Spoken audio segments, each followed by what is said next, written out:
All right. Well, let's begin. Thank you again for coming. This is how lawyers become known authorities, getting visible in the right places with the right people. Um, Before we get going, I want you to open up a new tab and pull up Google and put in your name and your practice area, just your name and your practice area. You can throw in the word attorney if your name is Steve Smith, um, and see what comes up. Just take a second to Google yourself, if you haven't already today, um, to see what is coming up. All right. So that page that you're seeing is what referrals or general counsel sees when they get your name recommended. It is what referral sources see before deciding whether to put your name forward. It is what an AI search tool sees and reads when someone is asking it to recommend a lawyer for your kind of work.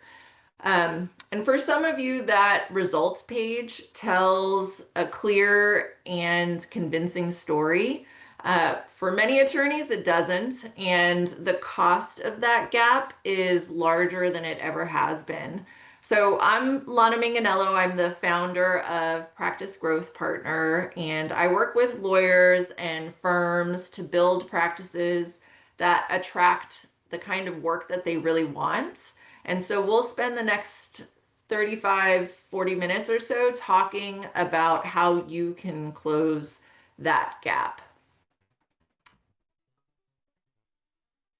Okay, so anyone can say anything about themselves on the internet, and now there's bots that can say it consistently and make it look very much legitimate.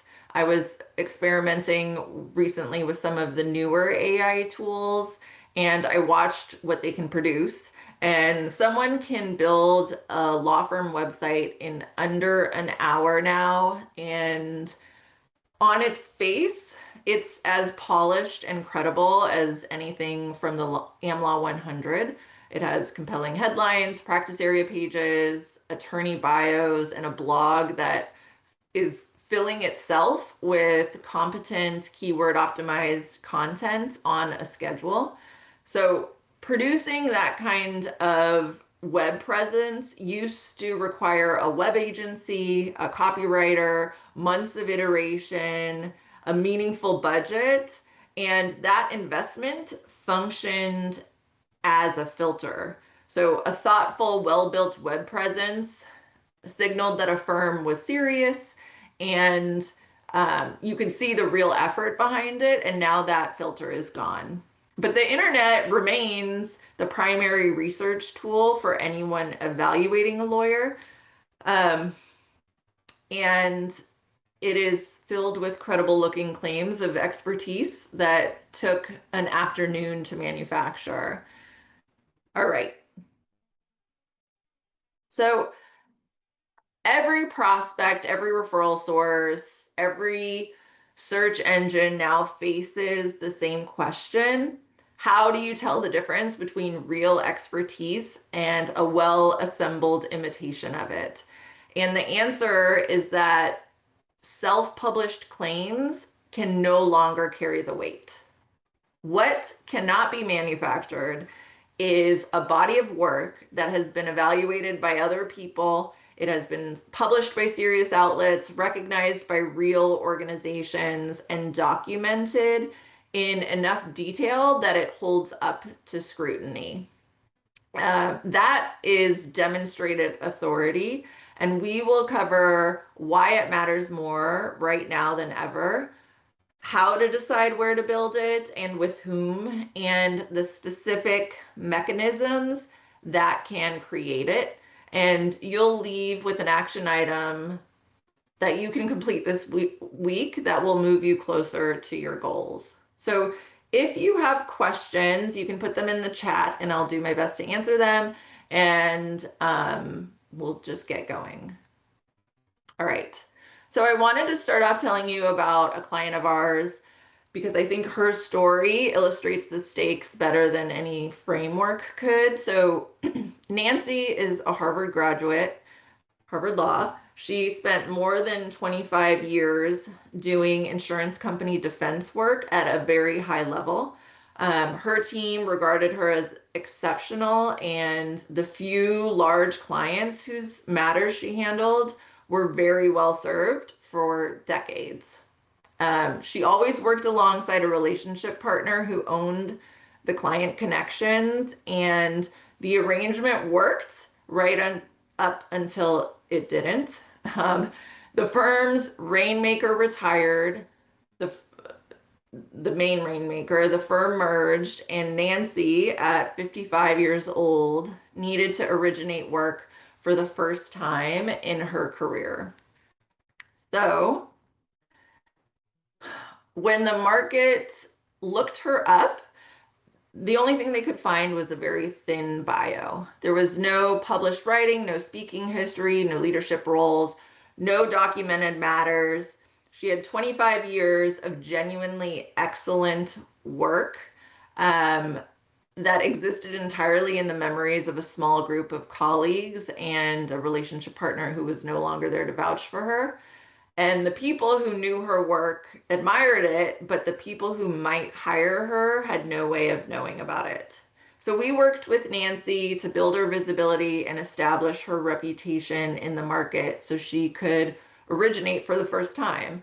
The substance was always there, but we helped her to build the evidence, her profile, her bio, writing, speaking, presence in the places where her audience pays attention, and then helping her to reimagine and reapproach her relationships. So the work was entirely achievable. It simply would have been a lot easier and far more valuable if it had started 25 years earlier.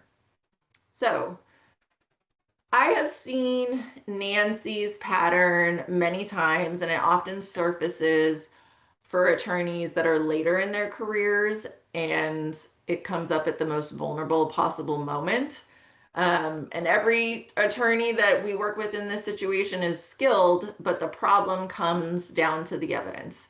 So doing excellent work and having findable, specific, externally validated evidence of excellence are two different things, and the gap between them is where career options can narrow. So what the attorneys with the most options at every stage of their career have in common is when someone Googles their name or pulls up their LinkedIn profile or jumps on their web bio, their story is immediately clear. You know what they do, you know who they do it for, and you have several independent reasons to believe they are the real deal before you ever exchange a single word with them. They never have to sell their abilities or their credibility because those things are easily ascertained by anyone who looks. And that is the position we want you in. So let's talk about how to get there. Okay, the first principle is this. Before you can build authority, you have to answer the question of authority with whom. Visibility without audience specificity builds general name recognition, and general name recognition is very rarely going to produce legal work. Authority is built when a defined group of people repeatedly see your name connected to a specific type of work in places that they already trust.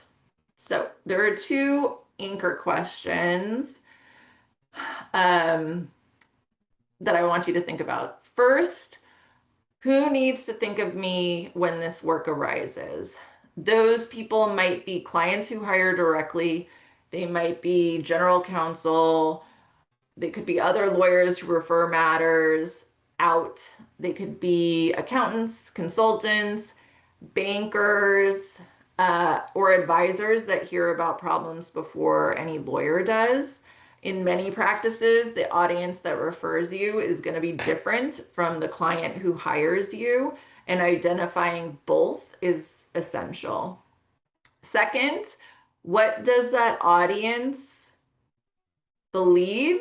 The best lawyer for this work understands, does, and values. Where does that lawyer show up? Which people, publications, organizations, and experience influence that audience's judgment? So a lawyer seeking recognition within a focused group can study that group, the issues its members care about, the publications they read, the organizations they respect, the conferences they go to, the professional signals they associate with exceptional counsel. So the smaller and more clearly defined the audience, the more precisely you can shape where you appear, what you discuss, which relationships you develop, and that precision is what makes visibility compound. So when those answers are clear, you also gain a filter you can apply to every opportunity that crosses your desk, whether that's new work or business development. And you can ask yourself, does this reinforce what I want to be known for? And does it put me in front of the right people? And when the answer is yes, the opportunity compounds your reputation. When the answer is no, it is consuming your precious time building towards nothing in particular, and it doesn't really matter how prestigious the venue is. All right. So everything I just described depends on one prerequisite, and that is that you have to know what you want to be known for. And the more narrow the area, the easier it is to be understood as an authority. And the market reality behind that is that clients and referral sources rely on association and recall.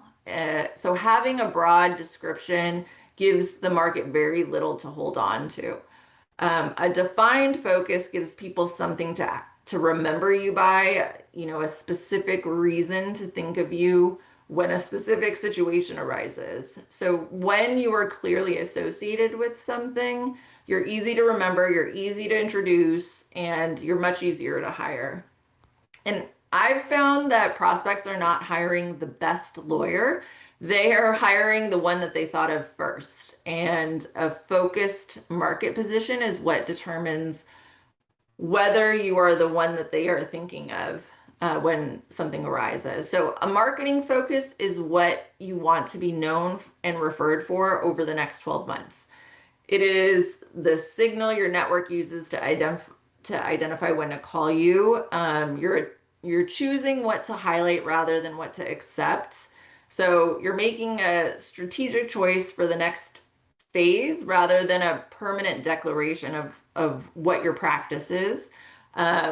Attorneys with focused positioning are still taking on, a full range of work. The focus is really what governs your message, and that message is what actually travels. So a focus is this decision filter that simplifies every BD choice that you face. So when you know what you're building towards, it's easy to know which organizations are worth your time, which speaking opportunities reinforce your positioning, which invitations you can feel okay about declining. Without it, every opportunity requires some immediate judgment, and business development is more of a cognitive burden layered on top of your very demanding practice.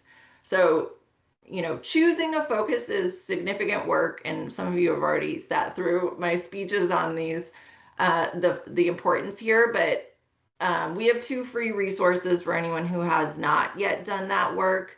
The first is our webinar on choosing the right marketing focus, and the second is a 5-part email course that walks you through how to make that decision step by step, and we'll put both of those links in the follow-up email, but you definitely want to start there if you haven't. All right, so let's get to the heart of this session. once you have a focus, the work of building demonstrated authority is much more systematic than most attorneys expect. The core mechanism is third-party validation.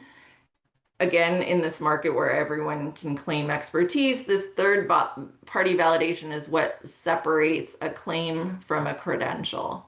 So when someone outside of your firm has chosen to put your name on a stage or in a publication or has asked you to join a board, it signals something that a website bio can't. It tells people evaluating you that others with authority have already done that evaluation work and have reached this conclusion about you and your work. That signal travels much faster and lands much more convincingly than anything that you can say about yourself. And in this current environment, that signal can't be manufactured by any tool. Real human beings with reputations of their own have made a judgment about you, and credibility is more than what you know. It is about what other people believe about what you know. So, a potential client or referral source encountering your name for the first time can make a really quick assessment of whether you are a credible choice.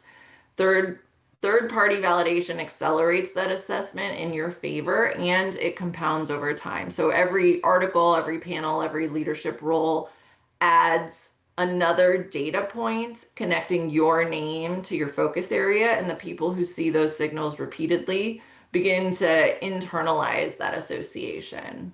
And so there are 5 places where that validation lives that we'll talk through today. And the first one we'll talk about is speaking. So when a conference organizer puts you on stage in front of their audience, they've made a public bet on your expertise. Everyone in the room and everyone who reads the program receives that signal, and the signal persists because speaking credits can live on your bio and on your LinkedIn profile and in the event's published materials. So how you can make that happen, um, you can, well, first of all, program committees and content organizers are actively looking for practitioners with well-framed topics and a relevant point of view. They oftentimes are publishing calls for proposals months in advance, and most of your competitors are not responding to them. So you want to start by identifying 2 or 3 events that your specific audience attends, and then find the call for proposal deadlines and look and find the person who coordinates the educational content. And you want to put those in your calendar the way you would, a client deadline. So a strong speaking pitch has a specific topic framed around a problem that the audience is currently living with. It has a clear description of what attendees will take away and a brief bio that emphasizes your experience directly related to the issue.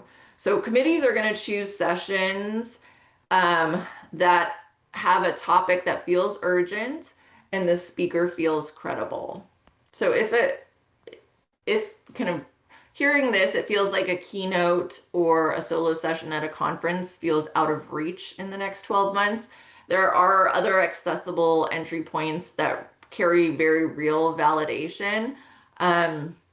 You can volunteer to moderate a panel, which puts your name on the program and lets you build relationships with every panelist that you're recruiting. You can co-present with a client, or a referral partner or a colleague, maybe from a complementary practice. And that's always nice because it halves the workload, and it also doubles the network effect because they're probably going to market it to their network.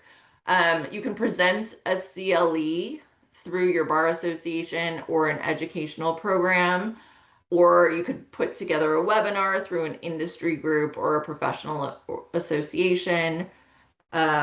everyone has a podcast now, so you can find a podcast that your target audience listens to and explore guesting opportunities. But each engagement makes the next one easier because your speaking credits compound, and organizers usually want to bring on speakers who have spoken before. All right, so the next thing we'll talk about is publishing. So when a publication of standing decides your perspective is worth sharing with its readers, that editorial judgment is a signal self-published posts can't replicate. So, choosing the outlet matters. You want to prioritize third-party platforms your target audience already respects before you turn to publishing on your firm blog or on LinkedIn. In many cases, those are professional associations, industry groups, trade organizations, and niche publications that have built-in trust already.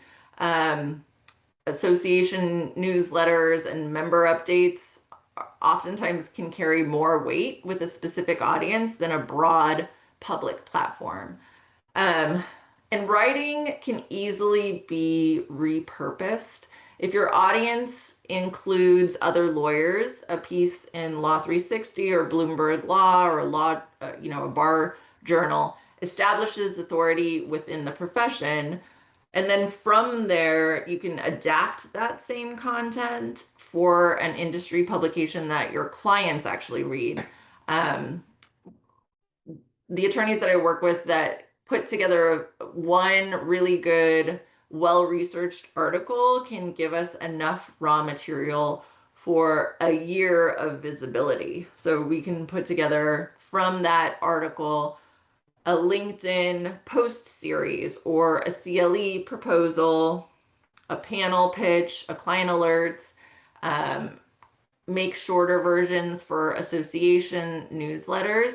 But one strong piece, repurposed deliberately, outperforms 10 disconnected ones, topics that are all disconnected. So as far as getting published, you can always pitch the idea first to an editor, including a clear description of the article and a short bio emphasizing your relevant experience, or you can write the full piece in its entirety first, and then approach publications to see if they're interested in running it, either as is or in kind of an edited or modified form.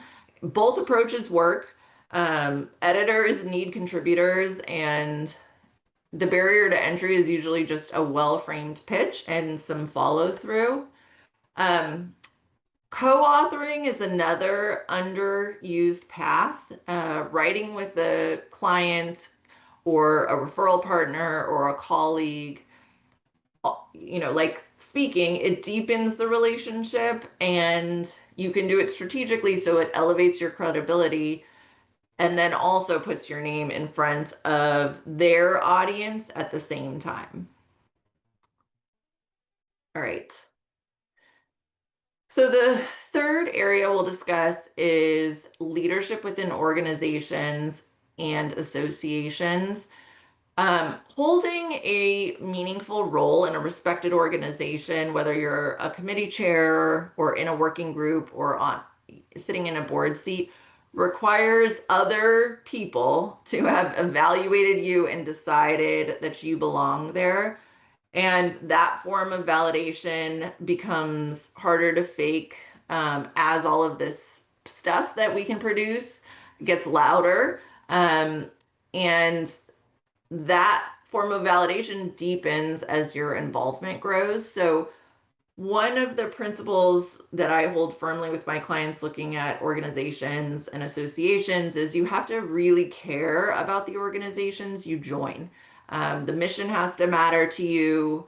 The members have to be people you genuinely care about and want to spend time with. And your commitment is visible to everyone in the room.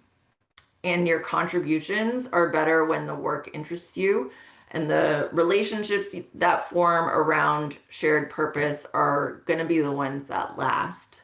And sustained involvement in organizations is a multi-year investment. So genuine interest is what is going to make that sustainable for you.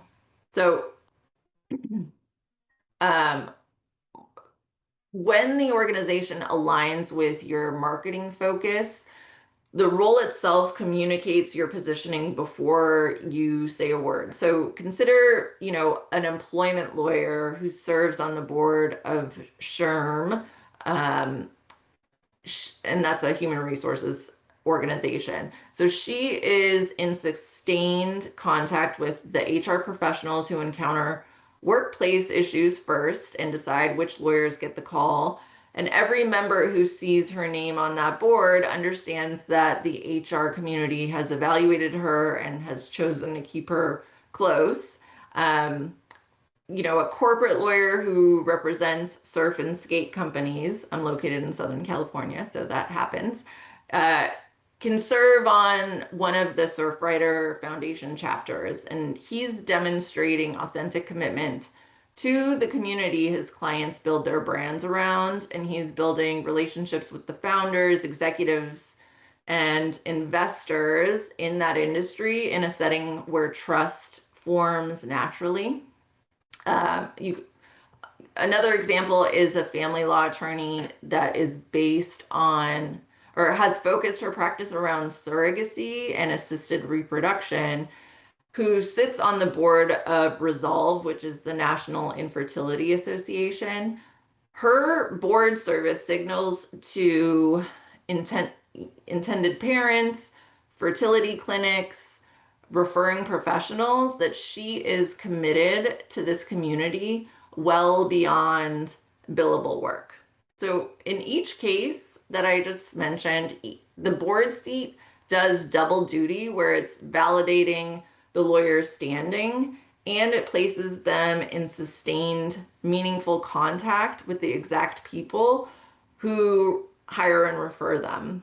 So before you commit to any organization, do the research, look at the bios of attorneys doing the work you want more of, and note which organizations they belong to and lead, and ask your best clients and referral sources what they participate in and what they're reading and what they find credible, and let that research drive your choice rather than defaulting again to what's familiar and convenient.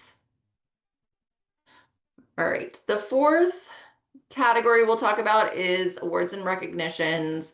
These offer third-party validation and give you credible occasions to promote your work, because announcing a recognition reads as news rather than self-promotion. And even the honors that can feel routine, like super lawyers or best lawyers, can differentiate you from competitors with similar experience and no recognitions.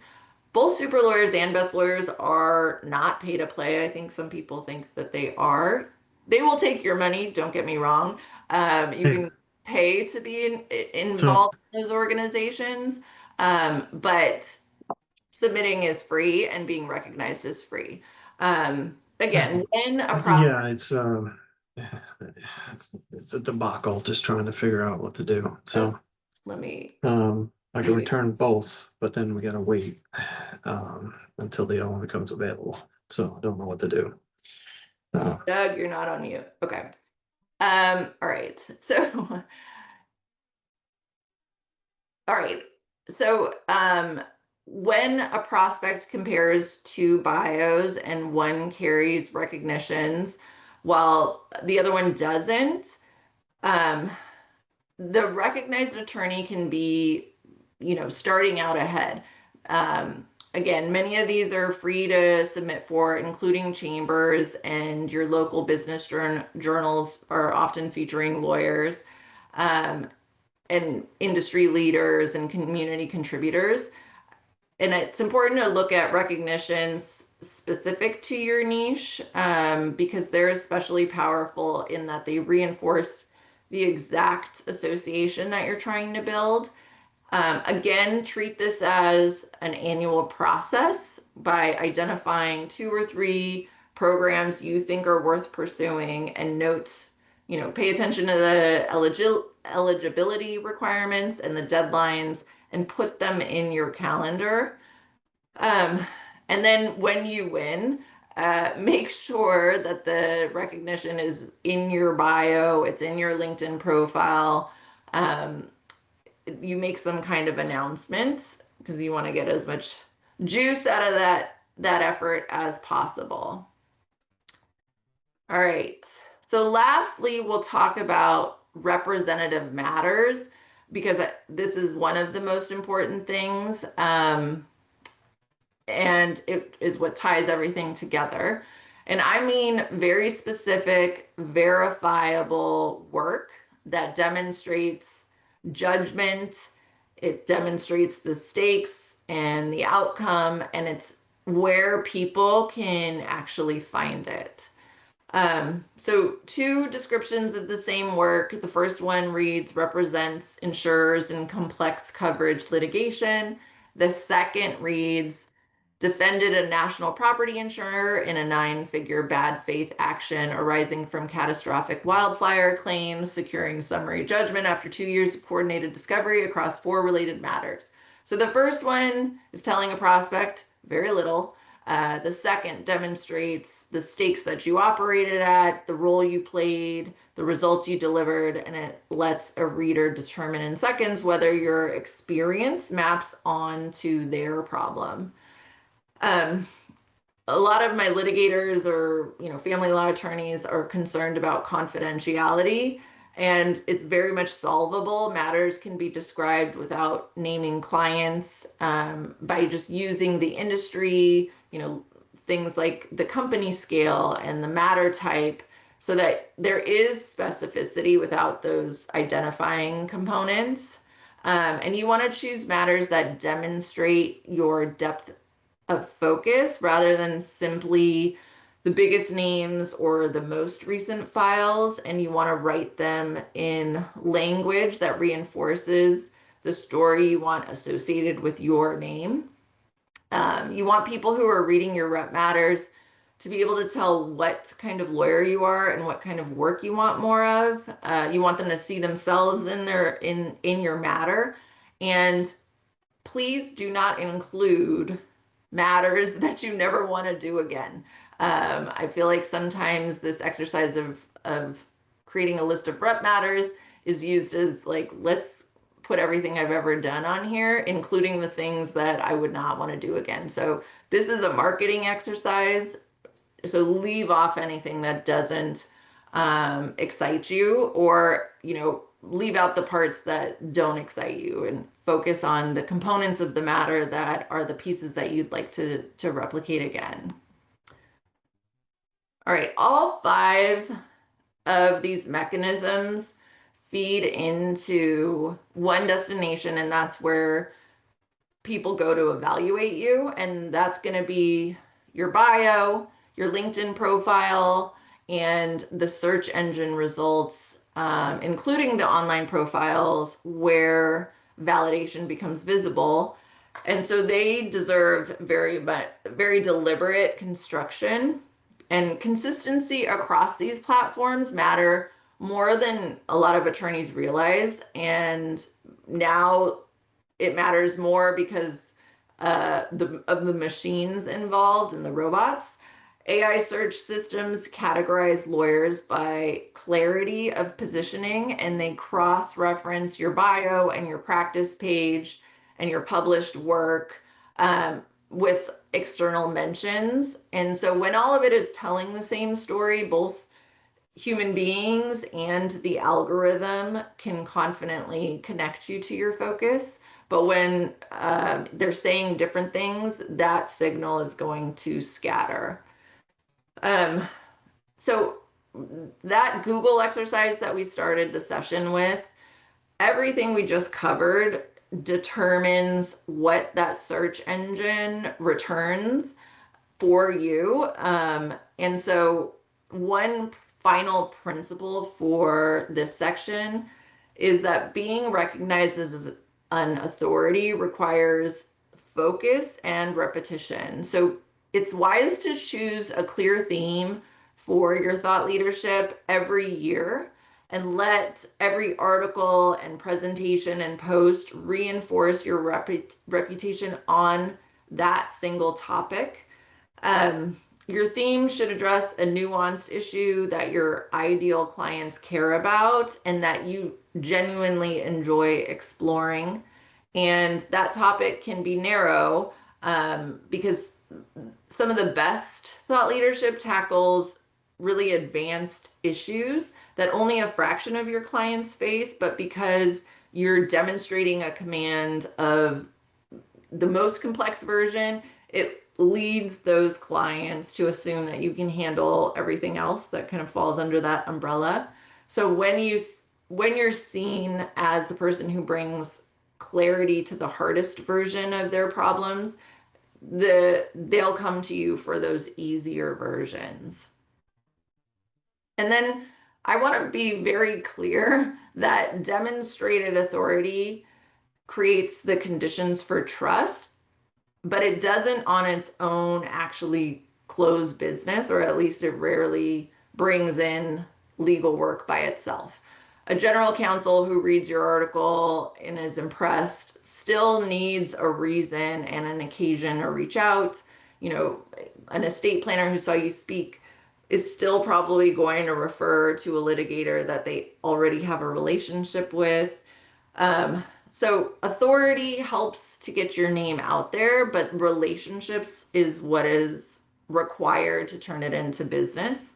The attorneys who can convert this visibility into work pair everything that we just discussed with consistent, intentional relationship building with the specific people who can hire and refer them. And the challenge of all of this, the focus, the plan, the publishing pipeline, it only works when it happens consistently, and consistency requires structure. Most attorneys who stall out on this do because they treat business development as something that they're going to fit into the margins of their schedule. And the attorneys who succeed are the ones who install a system and they have recurring time on their calendar. They have a short list of priority relationships and a small set of target platforms that they want to build visibility around, and they really build a habit of tracking and follow through.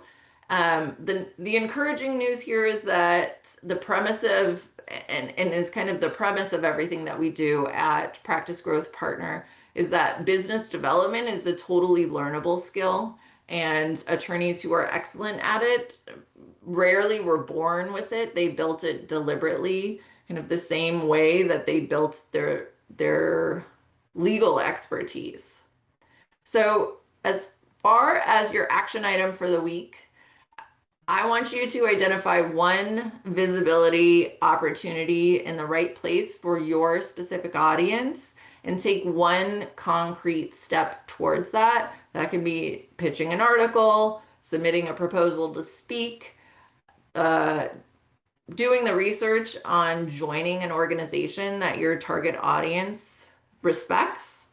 And if you need help on your foundation, then starting with your LinkedIn profile or your bio, making sure that it is very easy to understand who you work with and what you do for them. Just take one step. This work is going to compound. And if the session today resonated and you're looking for structure and accountability for this kind of work, we have a program built for exactly that purpose. We have a 30-day business development challenge, and it's part of our LEAP Attorney Growth Lab. It installs the full system around the part we just discussed. So over 30 days, you move through a full sequence. Clarifying your focus, identifying your audiences and the relationships that matter most to your practice, mapping organizations, publications, events, honors and recognitions, where your visibility will compound, and putting that all together into a 12-month marketing plan that you can actually execute in the time that you have. Each week combines a 10-minute daily prompt with structured worksheets, and the program is designed for practicing attorneys with full calendars. The outcome is a foundation and a working system, along with momentum that you can carry forward. And everyone that registered for this webinar, I already know that you have what you need to do all of this on your own, but we created this because you probably won't, and it's helpful to have this framework to get it done. Because you invested time today, we're offering everyone who registered 20% off of enrollment with the code authority now through August 1st. And it's in the registry, or I'm sorry, it's in the chat already, and it will be on the follow-up email that I send. And really what I hope you leave with is this: the attorneys that find they have the most options are the ones the market has already validated. And that validation is built deliberately with a clear focus, visibility in the right places with the right people, credentials that hold up to scrutiny, and relationships that turn recognition into work. And every piece of that is learnable. So again, I want to thank you for spending time with me today.